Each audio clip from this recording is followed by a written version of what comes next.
Ayan, oh. Manok Bisaya.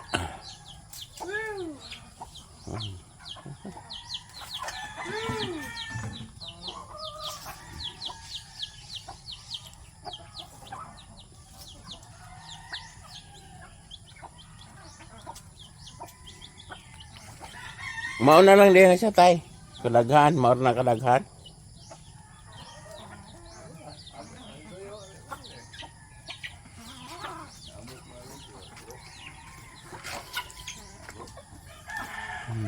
Na siya. Kung akala nyo, ganito ha, sa probinsya namin. To, yan ang makikita nyo sa probinsya namin sa bahay. O, tingnan mo bahay namin. Wala nang ano kasi lahat mga tanim na sa katabi-tabi. Kahit ano na lang. Kagaya nito, dito. Saging. May mga papaya. Itong isa, ayan ha. Itong iyan, kakao. Meron pang madami doon sa likod, sa baba. Ayan no, marami dyan sa likod. Talahiban kasi. Tingnan mo. Yan, mga kakao dyan. At saka yung kahoy na yan, yan, kahoy na yan, yan.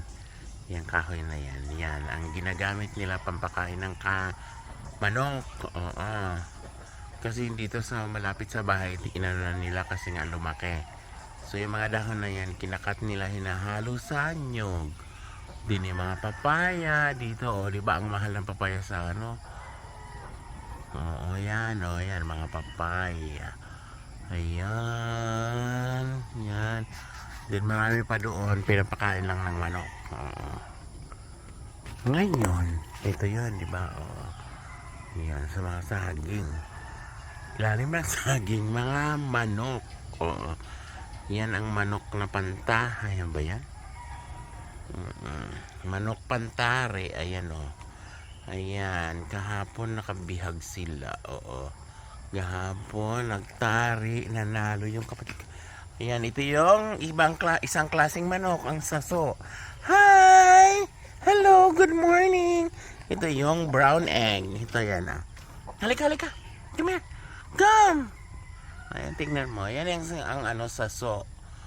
Ayan yung mga brown. Kasi nakawala na yung iba. Nandito sila kasi. Nandito ang mga saso. Ayan sila. Hi, good morning. Ayan. Yung mga brown egg. Yung mga nauna. Ayan sila. Ang dami nila, diba? Yan yung sa brown egg. Kung gusto niyo yung brown egg, ano po siya, pinapakain lang is nyog at saka yan, kasi pinupulot na nila yung mga itlog dyan sa tabi-tabi pag ayan yan ko, iba pa yan pagkatapos mayroon pa rin sa baba.